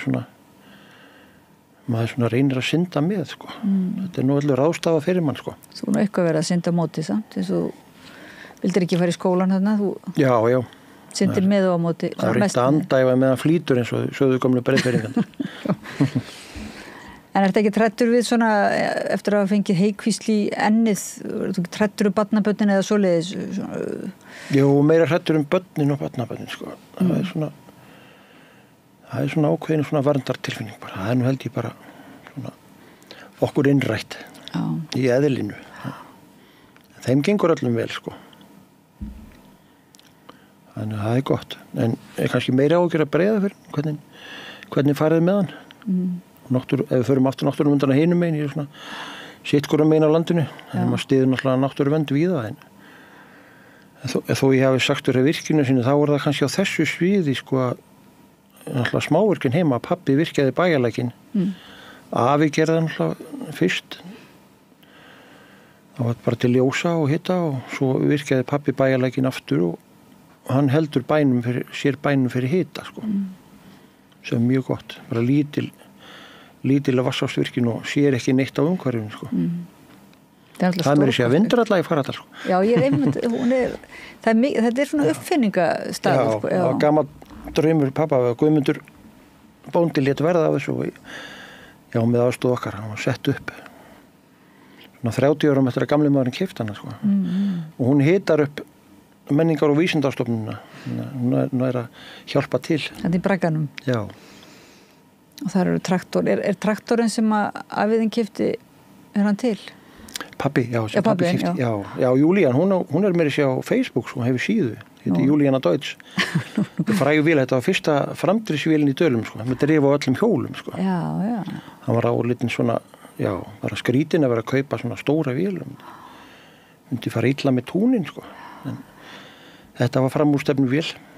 Þetta er svolítið svona stórt, verður svolítið öfgafullt talandi þessa polariseringu eða skautuna það í umræðinni, það er svona þegar fólk heldur að þú segir vera virkjuna sinni, sko, þú viltu auðvitað virkja kraftinn og svoleiðis, en í sátt við náttúruna og samfélögin. Nákvæmlega. En að það sé bara annars vegar að gera ekki neitt og svo hins vegar þetta að vera með einhverja yfirgengilega stór nýtingu. Já. Það sé ekki hlúða að þessu millivegi þarna. Já, einmitt.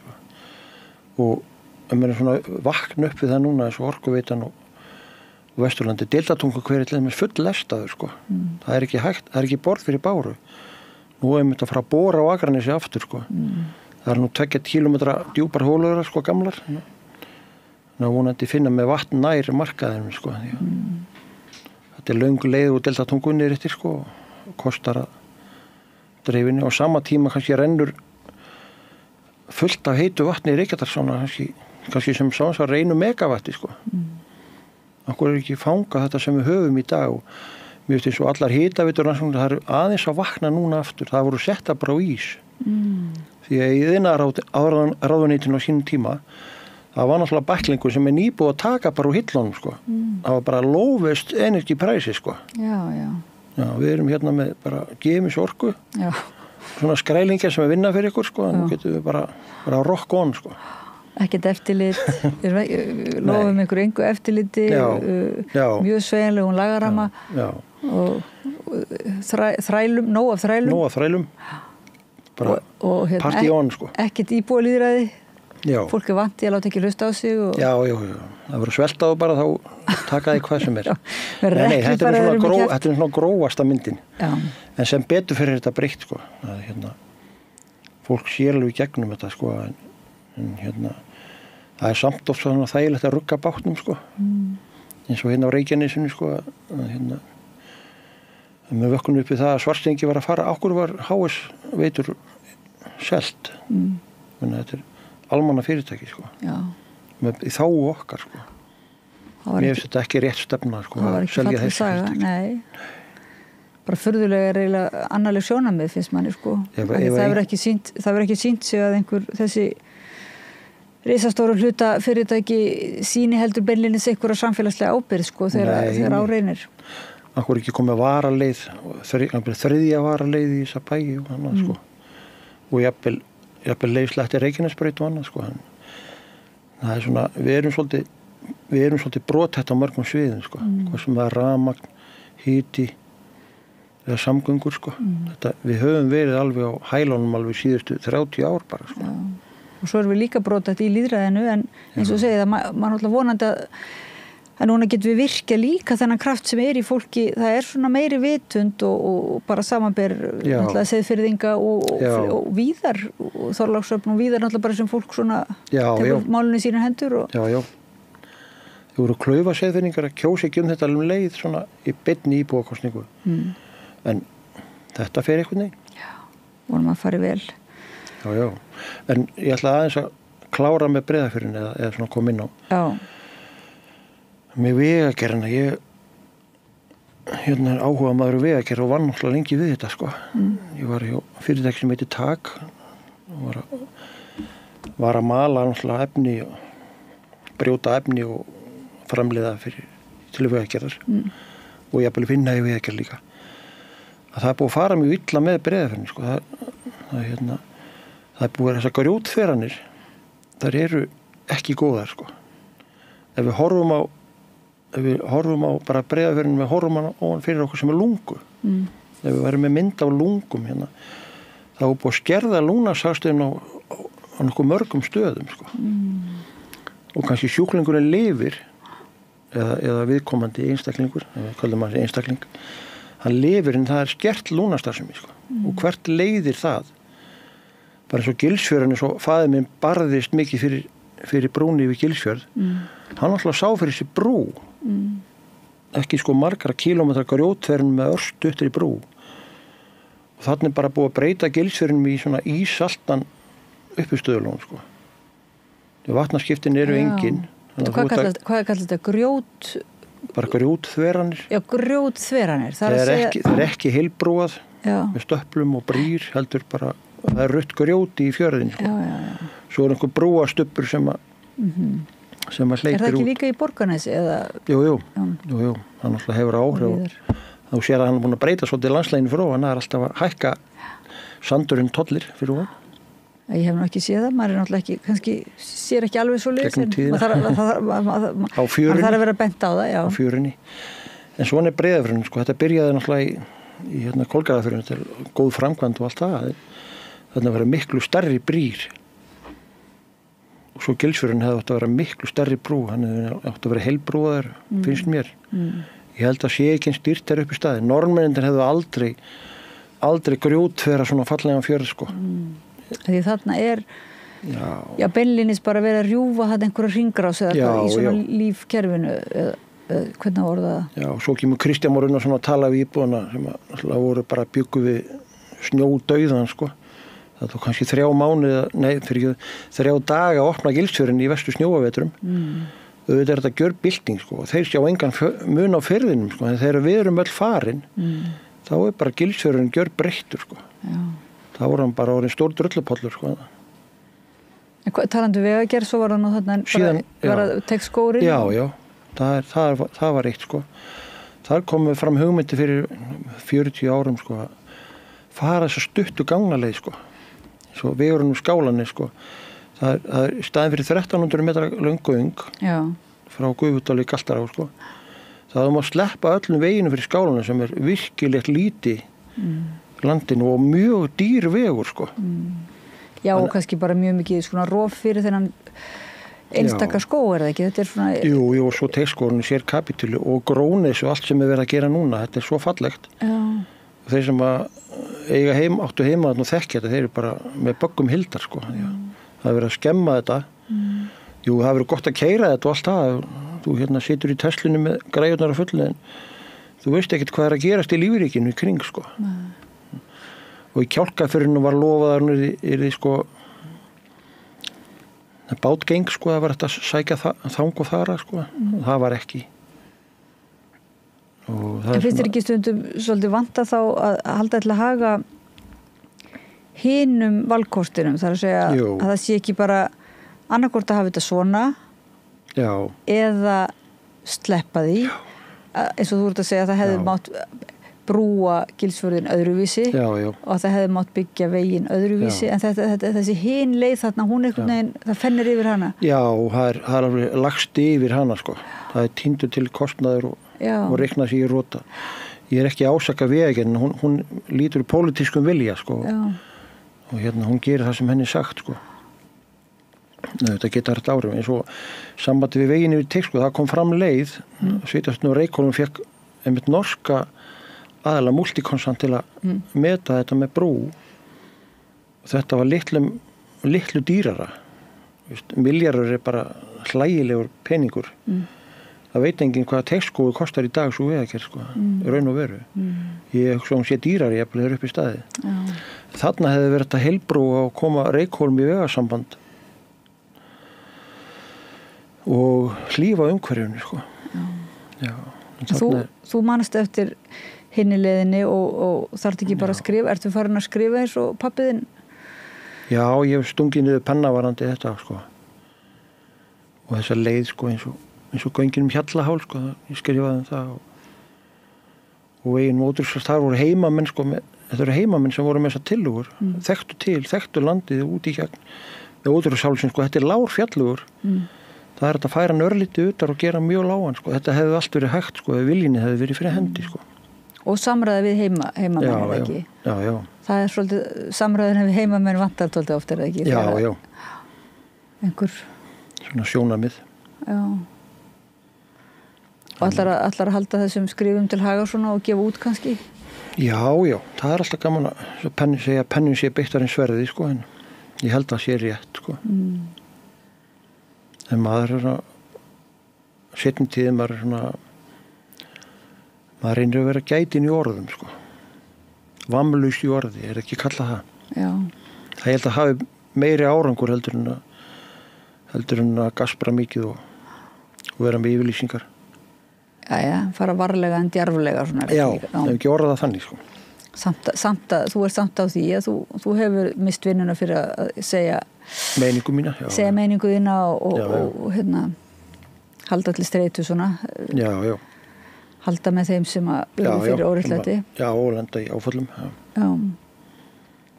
Og það er svolítið kannski erfitt að rata þennan meðalveg eða hvað svona Já, það getur verið það sko vera ekki að augra bara of mikið eða hvar liggja mörkin Já, maður verður að hafa eitthvað að segja og hafa rök á móti sko, miðað á móti held ég Og hvernig ætlar að halda heldur eitthvað upp á þorran? Finnst þér þorrin góðu tími? Ferðu á þorrablót? Hann er skemmtilegur, já, maður fór mikið að þorrablót sko. Maður var alltaf í þorrablótsnefnd í sveitinni og oft á tíðum, maður svona skipta á milli og þetta var mikið fjör, leikþættir og við fórum með prógrammi oft suður í Breiðfirðingabúðu á þorrablót burtfluttara Saurbæinga sko. Það er svona tengdar svolítið sveitina Saurbær og Skarðstönd sko. Já. Mikill samgangur svona. Tekur ennþá þátt í svona þorrablótsnefndum? Ekki hérna syðra, það er svona öðruvísi menning sko. Svona öðruvísi svolítið menning sko. En samt góðu við það sko. Já, ég fer á þorrablót hérna og oft tengt vinnunni líka, Vestæðishópurinn hefur þorrablót og Já, bara svona flöskubölla gamlum sið. Já. Þetta er góðu matur. Þetta er alveg vísindilega háþróuð geymsluða fyrir sko. Já, súrmaturinn. Já. Mjólkursýra, maður vantar nú bara mjólkursýra oft, er ekki? Virkilega. Hún er notuð við ígerðum í maga sko, mjólkursýra. Hún er mjög góð. Ég keypti nú bara bakkelsi en sko raunverulega var ég búin að hugsa mér að vera hérna með súrmat að borðum í Trógi helst fyrir þig. Fyrsta þorrin er gengin í garð. Já. En við eigum allir góða. Ég Algjörlega. Þakka þér fyrir að koma til okkur hérna á samstöðuna og ræða lífið þitt og uppruna og starf og pælingar, náttúruvernd og samkennd og svona hvað að tveggja heima sín, allavega tveggja heima sín, margra heima sín. Stefán Skafti Steinólfsson, vélvirki og ekki að segja dalamaður líka? Eða, jú, alveg hygglust. Skarfstrendingur. Kæra þakki fyrir að koma að Rauða borðinu. Kæra þakki fyrir að bjóða mér. Já. Njóttu dags. Og hlustendum og áhorfendum þakka ég fyrir að vera með okkur á þessum laugardagsmorgni. Framundan dagskrá, bara þétt dagskrá við Rauða borðið á Samstöðinni, bæði í dag og á morgun, og morgun koma þeir bræður synir Egils og svo höldum við áfram samfélagsumræðinni hérna, reynum að skilja þennan heim eitthvað og umhverfið og samfélagið og okkur sjálf í linnulausum samræðum hérna til að virkja samræðina við Rauða borðið í næstu viku. En ég þakka Pétri Fjellsteð fyrir að vera með okkur, senda samræðina yfir til ykkar og vil minna ykkur líka á að fylgja okkur eftir kannski á samfélagsmiðlum og okkur þykir vænt að fá like og kannski umsagnir og svona þáttöku ykkar. Það má líka styðja okkur með fjárframlögum inn á síðunni samstöðin.is svona lítill hnappur sem ástendur áskrift og það er hægt að verða svona hlutað eigandi líka í þessari litlu umræðu virkjun hérna. Þetta svona smávirkjun umræðunar og svo má finna okkur á sjónvarpi Símans á númer 5 í útvarpinu 89,1 og hlaðvarpsveitum og víðar og YouTube bara og finna hérna klippur af viðtölum og þætti í heild þar líka. En ég þakka fyrir mig, ég heiti Oddný Eir og hjá mér var Stefán Skafti Steinólfsson og við segjum bara að dagurinn sé rétt að hefjast. Takk. Segðu það á Samstöðinni.